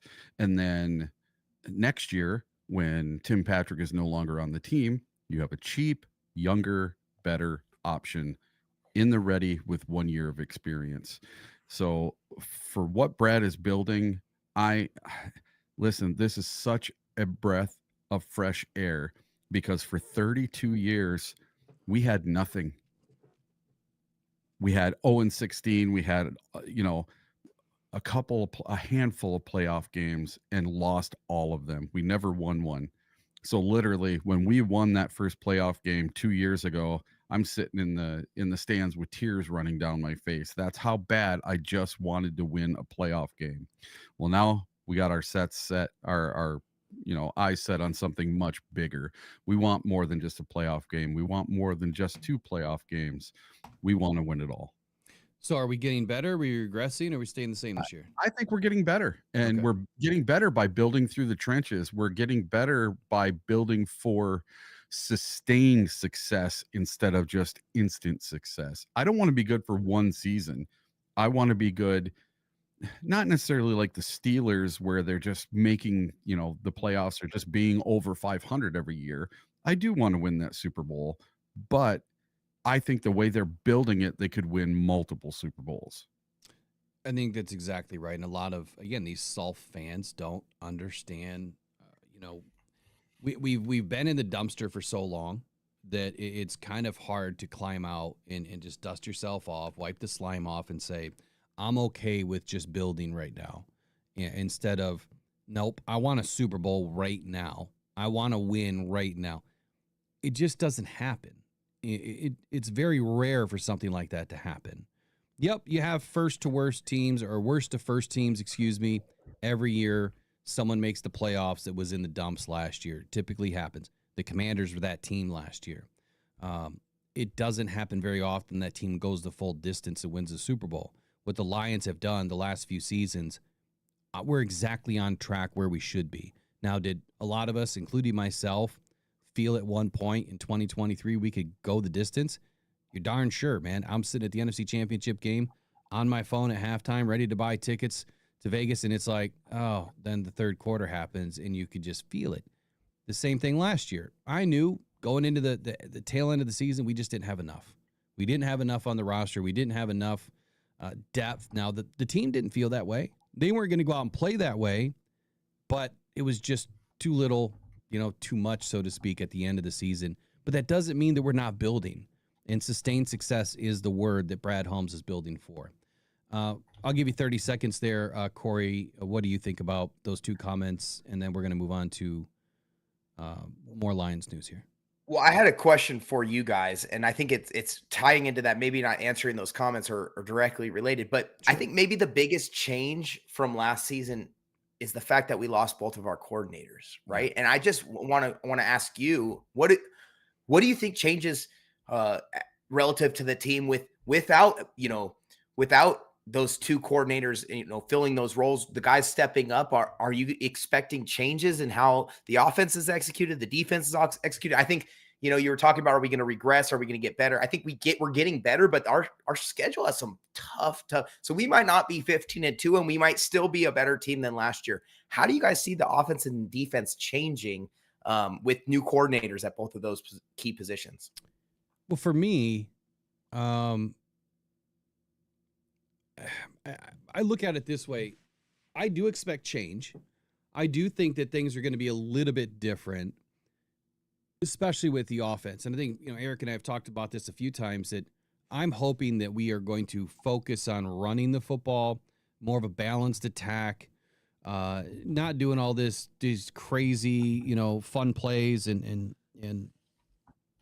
just stick to what works, right? When your guy's running the ball, when Jameer's running the ball and he's having a 100-yard campaign and it's the first half isn't even done, don't switch to Montgomery just to switch to Montgomery. Like, stick with the hot hand. I understand you need to keep guys healthy. You need to keep their legs fresh. I get all that. But last year we were going first quarter or first possession, Jahmyr Gibbs, second possession, David Montgomery. So it was almost like you could read the room of what's going to happen if you're a defense. Thankfully, they couldn't figure it out. But I think the more you move forward with that, teams are going to figure it out. Okay, well, when they go to David Montgomery, they end up in, 11 personnel more, or maybe they run 12 personnel more, and we know what kind of schemes are going to run a little bit here. So we can use this defense when David's in. We can use this defense when Jameer's in. And then over time, teams figure you out. So I think there's going to be a change in an identity from that perspective on the offense. I think that Morton is going to do what works. I think that, his big emphasis is explosives and in making sure that this offense doesn't regress. But I don't think he's going to get stubborn. Defensively, we can't be stubborn. Last year, Aaron Glenn, masterful at what he was able to accomplish with the limited amount of players that we had as starters, that began as starters. However, in that game against the Commanders, I said before the game, you never run against you never blitz against the RPO. And the teams that were successful against the RPO, the Eagles, didn't blitz once. And there's a reason why. You want to win up front. You let Jaden Daniels just slice you up. And that's because we blitzed, and he got stubborn. He wanted to go in and think that his defense could do whatever it wanted to do because they had success against the Vikings in Week 18. But I don't think he figured out, or I don't think he called into question the fact that, hey, Jaden Daniels can run all day on us. I'm sure he did, but you know what? From a fan's perspective, that's what I'm thinking. Like, what is he doing? Like, this isn't Sam Darnold back there. This is Jaden Daniels, and he's going to be able to move that ball no matter what, and he did.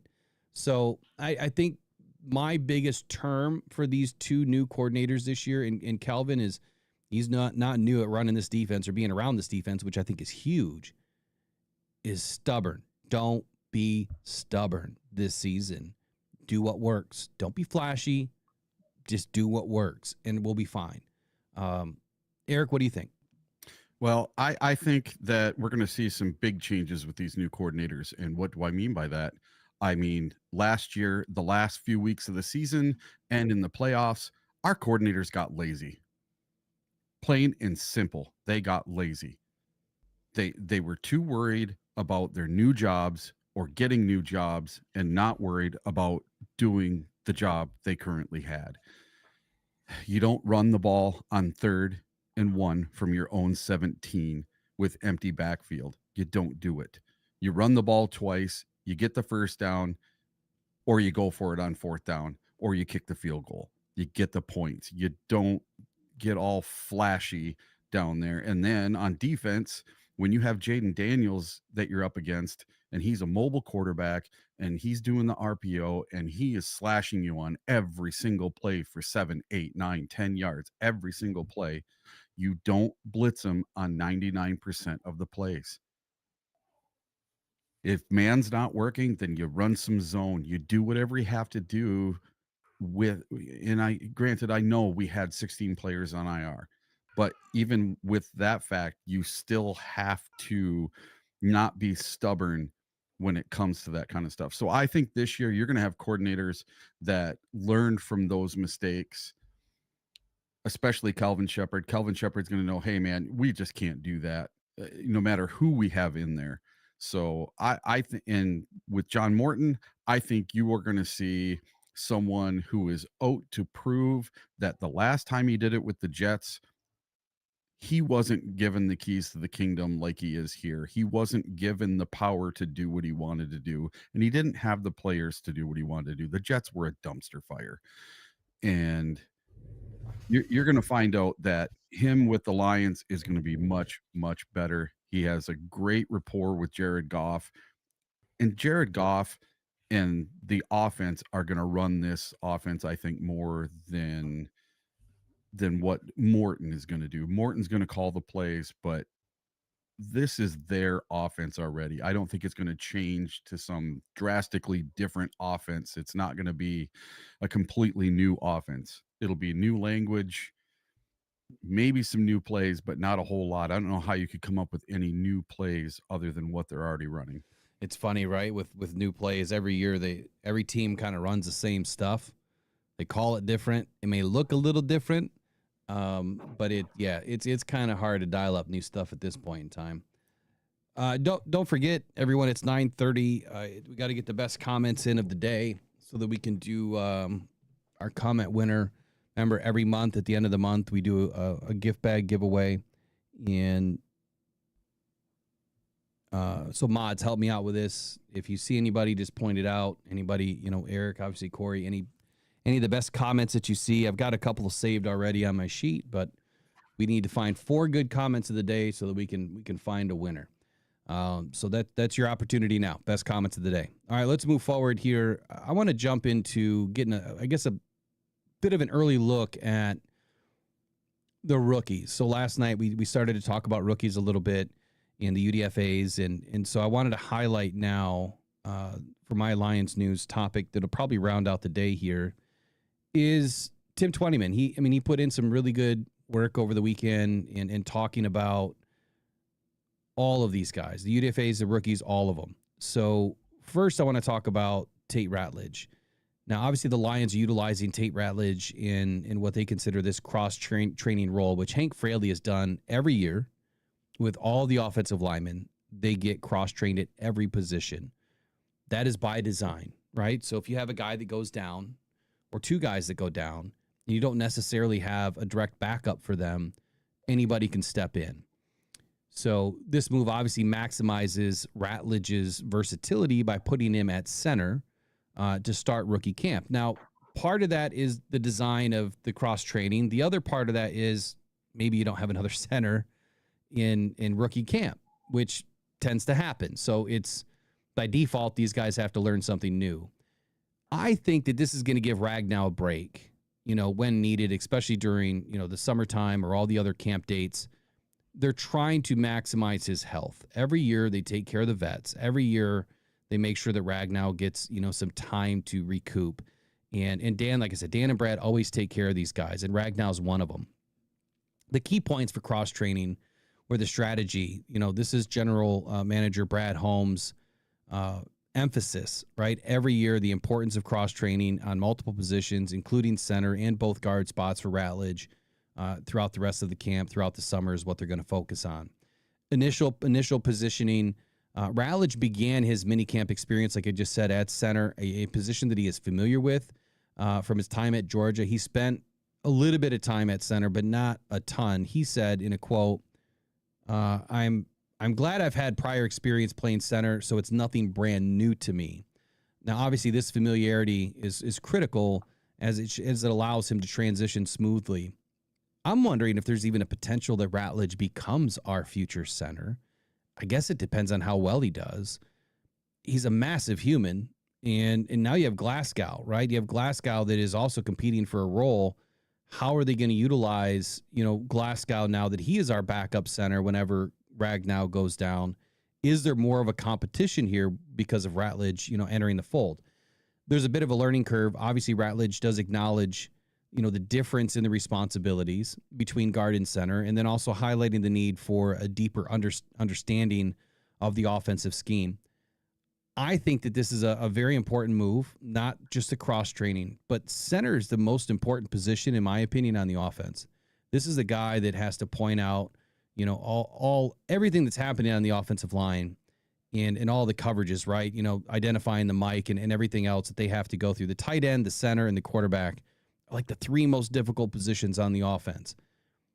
If Ratledge can get a really good understanding of the center position, I think that is going to make him that much better as a guard in understanding what the Lions are trying to do.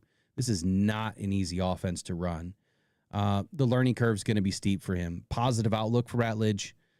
He's enthused about it. Like, this guy's excited. It's exactly what we expected. There were some chat comments earlier that mentioned, that the Detroit Lions players and the rookies, they're identical, right? The way that they communicate, who they are as people, that culture, the identity that we talk about so often. But man, you couldn't listen to a rookie talk this weekend and not think that they haven't been part of this team for 3 seasons. I think that speaks more volumes to what Dan and Brad want on this team, and there's a reason why they bring in these guys. I think, Corey, your brother's no different to that. He's an exact mold of what the Lions want. Someone with high character, high motor, great personality, a go-getter, someone that has a high motor that just doesn't want to stop, but wants to learn. And if they make mistakes, they get it. They don't want to do it again. Again, Ratledge, for me, I think that he's going to be a key part of this offense this year. I think he is going to end up earning a starting position as long as he stays healthy. I think this does put a little bit of stress on Glasgow because he now has Frazier and Mahogany, chomping on his heels. And we don't know what's going to happen with Manu. We don't know if what Brad said is going to happen, that Manu's going to end up being, put in at guard at some point. I was surprised that Manu was not at this camp. Every year you get some vets in. I'm surprised that he was not at this camp. Really surprised. I would have expected it to happen. So quick thoughts on you, for you, Corey, about Ratledge getting cross-trained and why a coach does this. We know why Fraley does it, but why is it so important for these players to get cross-trained early in their career? Yeah, the versatility is huge, right? And like Tate was saying, he said, I want to learn every position to give myself the best chance of getting on the field. And I think that's the mentality that every rookie should have, right? You're drinking through a fire hose and it's a lot of information, but the more you can digest, the faster you can get that information in and get comfortable with it, the better. And for a center, right? Like Ratledge was saying, guards are usually listening to the call from the center. So if you can be the center, that means you're going to be able to play on either side, right? Probably left guard or right guard. And then you're also familiar with what the tackle's doing. He said, got to be aware of where the safety's rolling down and alerting to the mic. These are all things that, are not just going to be helpful for him to play center, but to learn the entire scheme of the offense and how, whether he's playing at center or at guard, how he fits into that bigger scheme. And so I think it's a great skill to have. It's a really smart call in how you develop your rookies. It's going to be probably something they do on the D-line too, right? Like not just knowing the edge position, but how does your defensive tackle, your 3-tech, your nose tackle play off of you? Because the more understanding you have about the pieces around you and how they fit into the puzzle, the better your picture is of the overall puzzle. So I think it's a great thing for them. And for you, Eric, getting a chance to kind of sit back and watch the rookies this weekend. I know you were busy doing a lot, but when you heard that Ratledge was getting cross-trained, what was your initial thought, I guess? Do you think that he's going to be able to slot in anywhere across the line? Because I think he's going to be able to play right or left guard and possibly center when needed. The big dude, he comes with a ton of skill. And just like Corey said, the versatility here is huge. So what's your initial thoughts by the weekend for Tate Ratledge? Yeah, I think he could start at either guard position, but center is perfect because for the last few years, it's been Graham Glasgow as our center replacement. But what happens every time Glasgow has to go in for Frank Ragnow for a game? Well, then we're lacking at the guard position, right? Well, Brad has kind of cemented the guard position now by taking 2 guards in this draft, and you took Mahogany last year. So there's 3 of them, with Frazier, Mahogany, and Ratledge. And now if you're cross-training Ratledge, then you have 2 different centers, plus you have Glasgow in the mix. So this is going to be quite the battle going into camp to see who ends up being the backup center and each of the guard positions. Because I think it's going to be a wide open competition. They're going to let the rookies and the vets go at it and let the chips fall where they may. And let's have the best offensive line that we've ever had. I'm with you on that, man. I do believe that this is going to end up being the best offensive line that we've seen in a long time. I would probably go back to 23 as maybe one of the better units that we had, but guys are getting a little bit older. Brad has obviously gone with a youth movement here the last 2 seasons. He has spent a lot of assets on middle to late round draft picks, and this year going a little bit, earlier in the draft in round 2. I think it's a smart move. I think that he's setting up this team again for sustained success. You can't ignore the trenches, and at some point, some of these guys aren't going to work out. And that's okay because we're going to be so deep it doesn't matter. To statement in the chat, Bill Rowland says, Sorsdahl is ahead of the other depth pieces. And then Brent Lighton behind that says Sorsdahl might stick around on the practice squad. And then other people, in here in the chat have also said this spells, the end of the Kobe Sorsdahl experiment. And that's kind of where I see it happening too. I think that Sorsdahl has got he's got an uphill battle this year at sticking around. When he's been in, he hasn't been good at all. He's definitely been a weakness. I think now we have the guys that can take this offensive line where it needs to go. So next up is Tesla, excuse me. He's joining his hometown team, and it's a surreal moment for him. Now, I know this has been covered quite a bit, but Isaac Tesla's affiliation with the Detroit Lions is rooted well into his childhood. He is a Michigan kid. During his pre-draft visit at the Lions facility, he wore a custom jersey that he had designed a couple of years ago. It underscored his long-standing admiration for the team. He described the experience of finally wearing his official Lions jersey as surreal. One could only imagine, right, what it's like to play in the NFL. The emotional significance of having his own name on the back, I get it. Like, it's a tearjerker moment for the kid. Coming from a Division II background at Hillsdale College, playing in the SEC with Arkansas, he's no stranger to overcoming a lot of challenges and being able to adapt to higher levels of competition. This transition, again, was critical for him, I believe, from Hillsdale to the SEC, and now from the SEC to the NFL. He's going to have to prove himself. This weekend, I think he proved himself. And I did dial up the video. I'll try to pull it in. Again, it was a viral moment for him this weekend, making that catch. The more and more I watch it, the more and more I see. Like you said, Corey, there's some teachable and coachable moments in it. What I saw is a guy that just has sure hands. And one of the notes from the weekend is out of all the passes that he caught this weekend, not one was caught inside his body. He's a hands catcher.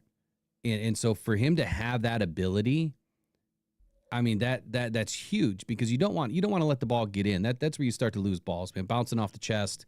You allow it to get in too deep, and the DBs can get their arms in there and knock it away. So I think it's huge that he has that ability, and the way that his stretch is, right, his wingspan, there's not too many that are going to be able to compete with this kid. His personal connection, obviously, to the Lions is he's a hometown kid from Hudsonville, Michigan. His minicamp experience, big impression at the first practice, obviously showcased his skills and versatility. The Lions moved up 30 spots for this guy. There was a lot of meltdown among Lions fans that we just gave up 2 third-round picks and moved up a whole round to grab Isaac Tesla that nobody knew about. Apparently, we knew about him. We were excited about it. We were a little bit miffed at the draft of what just happened, but the more you dug into it, the more you liked it and the more you understood it. That's the thing about Brad Holmes. You may not get it. It's one of the ones that is one of the picks that maybe I was a little bit more confused about out of the last 5 drafts, but that's because I didn't do my research on Tesla. I should have. I didn't. Versatility and work ethic, this guy, I mean, he's proved it all from day one, who he's going to be. Ray Agnew said that his competitive nature and suitability for the team is bar none. Man, this is why he's here, as he fits like a glove. We got to talk about him a little bit yesterday. Corey, if you wouldn't mind, give the morning audience a little bit of a recap of what we talked about. Yeah, we talked about his ability and what he showed on that real viral clip is just really what he did at Arkansas. I touched on the fact that his quarterback at Arkansas was I don't know if I touched on this last night, but I've touched on it in the past, that his quarterback at Arkansas is the former Boise State quarterback. I'm not sure if you guys are all familiar with that, Talon Green. And so I got to see a lot of Talon Green, and great athlete, great, very mobile quarterback, but his strength was not passing from the pocket. And so I think part of the reason Detroit Lions fans were a little miffed is you see us giving up extra assets. And I kind of look at that a little differently. I think that trade with that 3rd round compository pick that we get for Aaron Glenn is almost like a bonus, right? And if you're going to spend that extra free pick on a guy that you want to go up and get a guy that you want for the future of your franchise, then man, I'm all for that. And although his production, might not jump off the page, the intangibles, right? Being a Detroit Lions dude, right? From birth, basically, being a guy who can make the transition from Division II to the SEC, and you see those things, those competitive characteristics translate with him, right? He's getting open in the SEC against great defensive backs, and the throw might be a second late because maybe there's something going on in the offensive scheme, or they're executing a different way, but like you said, Will, to the fact that he's got amazing hands and he's not a body catcher. I don't think he dropped a single ball, right, his senior year. And Right. so, and half of those catches were contested because the ball was a little late. And now he's having to go up against the guy. So if you're catching every contested ball, think about what he's going to do when the ball's on time out of Jared Goff's hands, whether that's this year or next year or whenever. Like, develop him, bring him along. Some of those things we saw in that video, his ability to get separation, maybe his ability to play on the outside when he was predominantly a slot in college. Those are going to be great things for him to learn at the NFL level, and those little tips and tricks to help him get open. But we know he can catch. We know he's got burner speed. We know he's 6'4" with a great ape score, probably, right, Will? And and he's going to be a weapon that they're going to use for a long time. They just got to find that role, and I'm sure having a new offensive coordinator and coming in with the new coordinator and scheme, it's, John Morton probably had to have a say in that pick as well. So he's got to have a vision for him. Absolutely. Eric, what were your thoughts of Tesla over the weekend? All right. First, I got a comment here. So Carrie Simchich says, Manu, goal line fullback, please. That's my comment of the day right there. That's something that you've been asking for. Yes, it is. So Tesla. Okay. Who is the one wide receiver who played for the Detroit Lions that could catch the contested balls? Well, I mean, Calvin Johnson is probably one of the best that has ever been able to do it. Exactly. That's what we've been missing for forever. After Calvin went away, Matthew Stafford was never the same. He never had that the guy he could just throw it up to. Well, now Goff might have the guy he can just throw it up to. So I'm kind of looking forward to seeing if this kid is the contested catch monster. And you're seeing it right there on the screen, right there. That's what we need. We need the guy that can go up, grab the ball with his hands, doesn't have to come into his chest. He doesn't have to have, the hands in the diamond shape and have it hit him right in the middle of the hands. As long as the kid's touching the ball, he's coming down with it. And I love that. So you mentioned something last night, Corey, how he caught it twice, and not every time do you get an opportunity to do that. But what I'm seeing here immediately is it's the first opportunity, and then it's the second opportunity that his focus, right? Oh, yeah. His focus is incredible. I mean, this is bang, bang. When you slow it down, when it slows down here in a minute, you can see how that ball comes out right here. I mean, it's bang. It. Yep. Yeah, it's bang, bang. But you watch it in real speed, you probably don't even catch that. No. And it's a great rep because, like I said, that ball can be thrown two ways. And as a receiver, for a guy who you don't have any real chemistry with, right? This is rookie minicamp. So there's no way these dudes have taken a ton of reps together. You have to trust that the quarterback is reading that corner, being on your upfield hip, and is going to throw that back shoulder ball. That's not an easy timing throw. And so for him to, you realize he doesn't turn his head around right now early, and he peaks a little bit later in the route. And as he's peaking, he's already building that separation to make the catch. And then he goes up at its high point, right? And then recatches it before he gets to the ground. Yeah, that is an instinct catch, right? It's not something you could coach. You can't coach focus like that, right? You can't coach competitiveness, to hand fight. I mean, you could coach the hand fighting part, but knowing when to execute it, knowing when to get your head around, knowing how to feel that corner up on your hip, right? And realize that ball is going to be thrown back shoulder. Those are all vet moves. And so it's great to see him doing that right away. And as he develops chemistry with Jared Goff and within his role in that offense, yeah, he's only going to get better. Okay, so we've had some fun with nicknames. We were trying to figure out a nickname for your brother last week, and I don't know where we left off with that. We know that his family given nickname is Bud, but we've been trying to come up with something. Like, I came up with the Egyptian conniption, but then the more I thought about it, I'm like, yeah, I don't know how that works. But we'll still keep going. So let's do the same exercise here with Tesla. My nickname for him is Cybertron. So it's the Tesla Cybertruck, right? Cybertron, which is the nickname from, Calvin Johnson, Megatron. So I'm going with Cybertron. We've got Legatron with Jake Bates. We're just going to continue on with the Tron family, I guess. So let me know in the chat, what do you think for Tesla here? Give us a nickname, and then we're going to try to pull some of the best comments. We got about 10 more minutes here. I'm sure Corey is now feeling, man, this is what a 2-hour show is. at super early in the morning when the birds are chirping. It's a lot, brother. It's a lot. But every day it gets like, it hasn't even felt like an hour to me because it keeps flowing.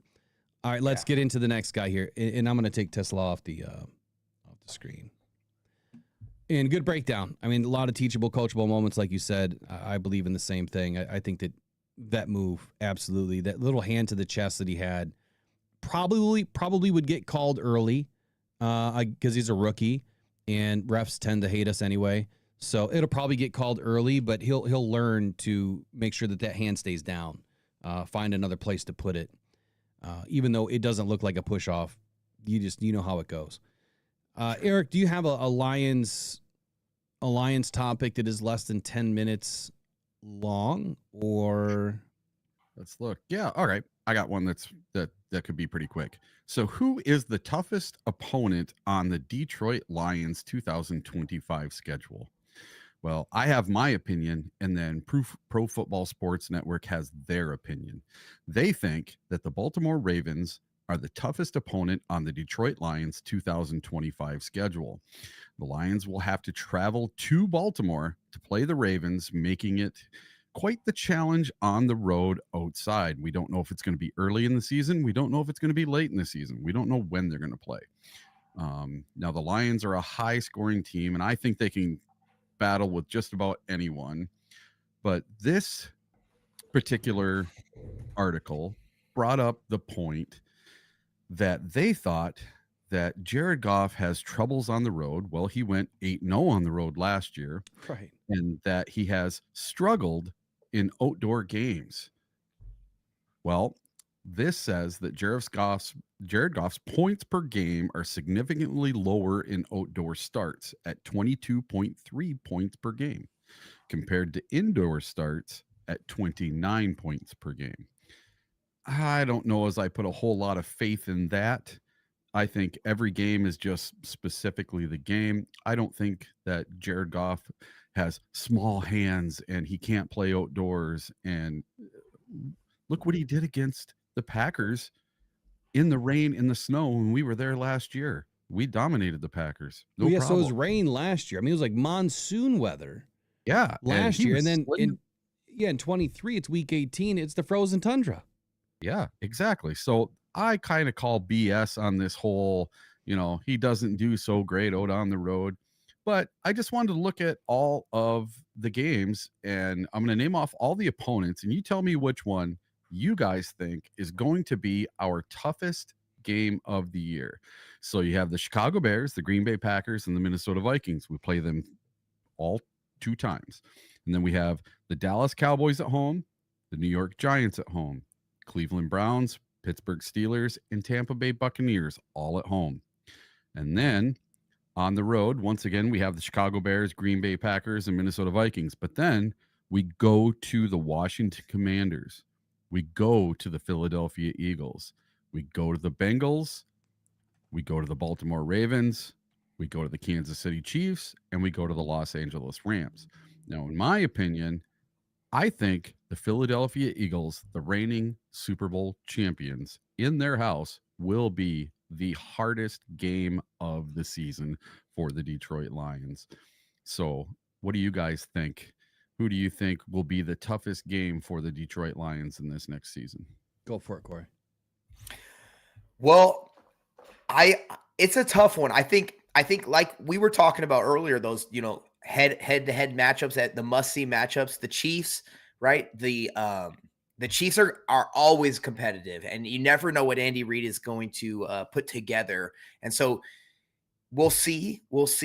I think the Eagles, yes, reigning Super Bowl champs, but I can't help but maybe agree with the Baltimore Ravens just because of Lamar.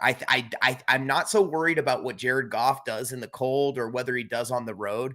But when you watch a guy like Jaden Daniels, right? Like, that was when we talked about earlier in the show, bringing our man pressure up and trying to blitz and get after him, and how he, just an extra second of extension in a play can be our kryptonite in our man defense. Knowing what Lamar can do, right, behind that line of scrimmage, and how he will run around for 50, 60 yards and then still look to get the ball out. it's almost impossible to cover in man-to-man. And so I think that's something we are going to obviously scheme and prepare for with the teams that are on our schedule, with Jaden Daniels on our schedule, with Lamar on our schedule, with having to face some of those more, even Jalen Hurts and Patrick Mahomes. Those guys can extend plays, and I think it's a great attribute to have as a quarterback. It sucks for a defense, but being disciplined and how we play those guys and how we scheme up for those weeks is going to be huge for our D coordinator and for the defensive line, or those edge rushers. So I think those are going to be tough matchups. Anytime you have a team with a great quarterback, it adds to the challenge of taking them on. And so any of those picks, the Chiefs, the Eagles, and the Ravens, are going to be tough. It's going to be a fun to watch and see how we scheme up against those guys. Okay, before I give you my answer, best comment of the day, vote is up, and here's what we got. Trey says, we won't have to worry about Morton abandoning what is working. I love that. We were talking about, Gibbs having a hot hand, and then they kind of take it away and give it to David Montgomery, vice versa.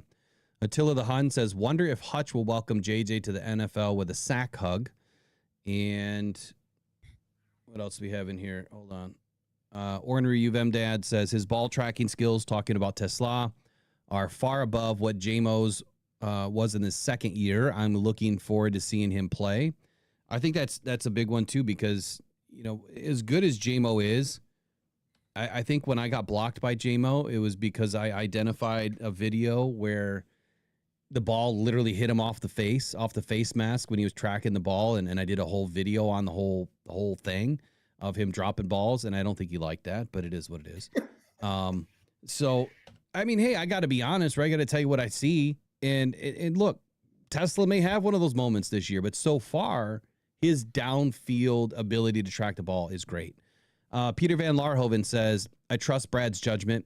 There were 3 other teams that had Isaac on their radar and were ready to pick him. Let's not forget the Denver Broncos selected, was it Bryant, just after the Lions selected Tesla, and the 3 teams that were in the Lions were directly in front of all had Tesla on their board according to reports, but clearly the Broncos were looking for that big man, and Pat Bryant went to the Broncos just a couple of picks later. I think at pick 73, maybe 74.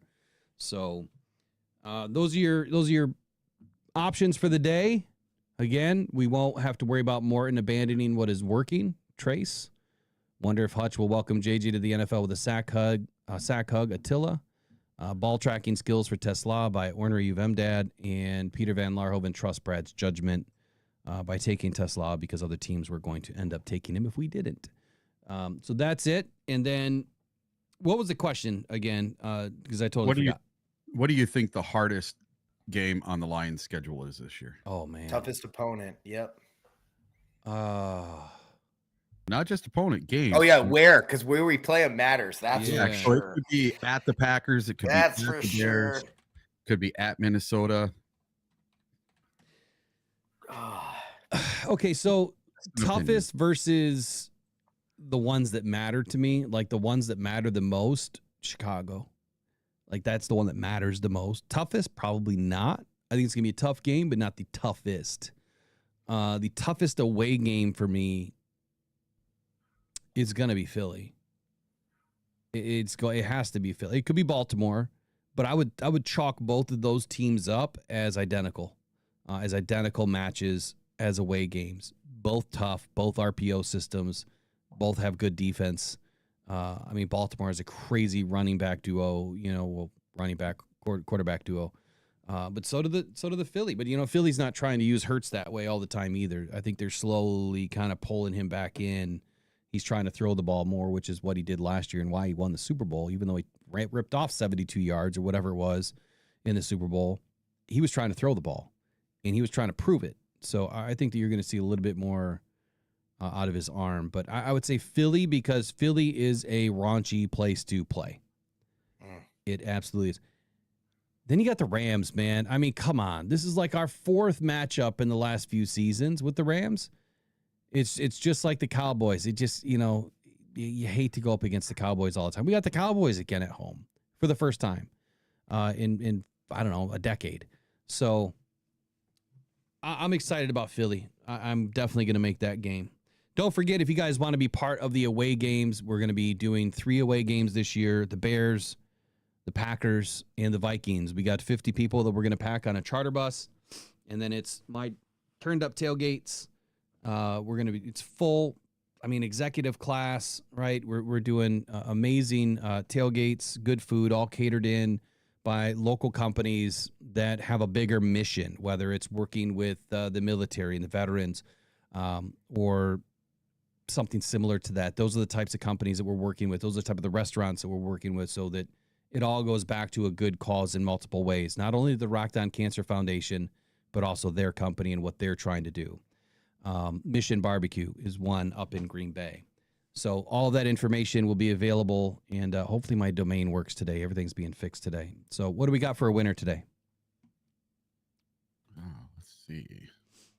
It's looking like Trace. 50% of the votes. God, allergies are just nuts. I'm allergic to dust, right? How are you allergic to dust? Like everywhere you go, it's there, right? And it's just nuts the last month or so. But then you're outside working in the dirt, planting flowers, and it's like, this is all dust. What am I doing?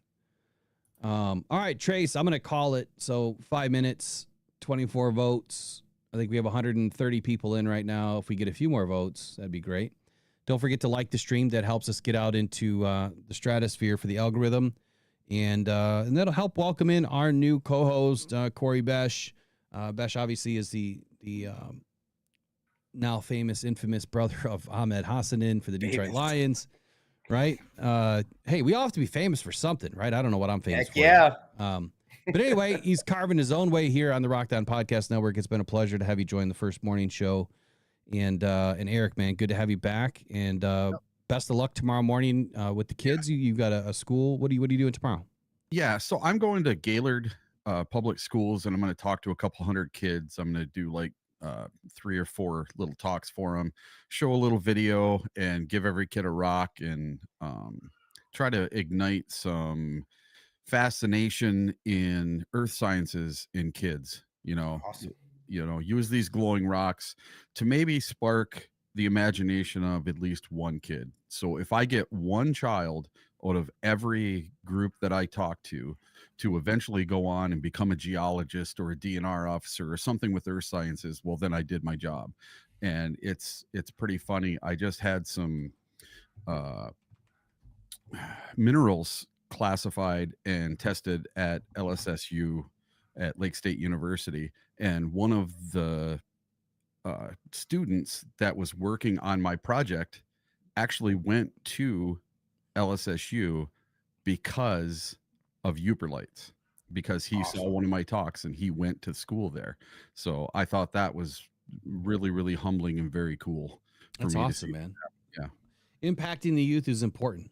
And I'm glad that is your niche and your avenue, utilizing your business, right? And literally stumbling upon a rock that is made famous now, everywhere. That's awesome. So we'll just so everybody knows, I'll be back on Thursday. I'm going to be off on Tuesday, Wednesday this week, and Friday. All right. So I'll be back on Thursday. Charge the camera, right? We got to charge the camera. Yeah. While you're away, otherwise it might die again. All right, Trace wins comment of the day. Corey, again, I'll give you final 30 of the day. What would you like to bring us out of the show with today? Yeah, a couple new people here, just finding out that I'm Ahmed's brother. Yeah, I love the opportunity this is providing, but I am, and somebody else said I'm gonna put in the work. It's the foot in the door, but the work has to be done, and that's something I really appreciate about being part of this show. It's like, this is not just a fluff show. It's based in data and statistics, and we're really analyzing this stuff. And so we appreciate you being here. Would definitely appreciate, getting the word out to grow the channel, get this. You never know, like Eric is saying, impacting the youth in any way possible. This channel gives back to some great organizations. And that's really what it's all about, is giving back. That's why I was a teacher and a coach. I know that's why Eric's going to present to these students tomorrow. And I know Will has impacted the community greatly with this channel and with his, story. And so that's our goal, and any support is appreciated. And I'm just glad to be here and be a part of it. Well, we're happy you're here, Corey, man. It's humbling to have somebody so well connected now, and it's going to be fun to watch, you know, how you grow and how the channel grows and how we all kind of get better at this, right? I think that everyone is here for a reason. I think that we all bring amazing qualities to the community, and I'm excited to see where it goes forward. So, Eric, best of luck tomorrow at Gaylord. We'll see you back on Thursday, and I'll be back tomorrow at 8 a.m. for the Rise and Grind Morning Show. Not sure what I'm going to do today. I think I'm still on mom duty and getting things done. So we'll check you guys out tomorrow morning. Have a wonderful day. Go One Pride, go Detroit Lions. We'll catch you next time. Peace.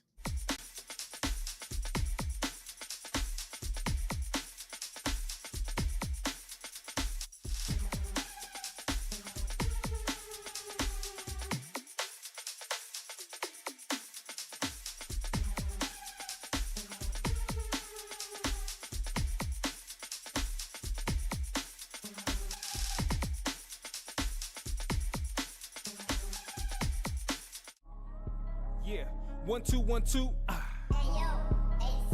1 2 1 2. Mic check. Hey, can y'all hear me out there?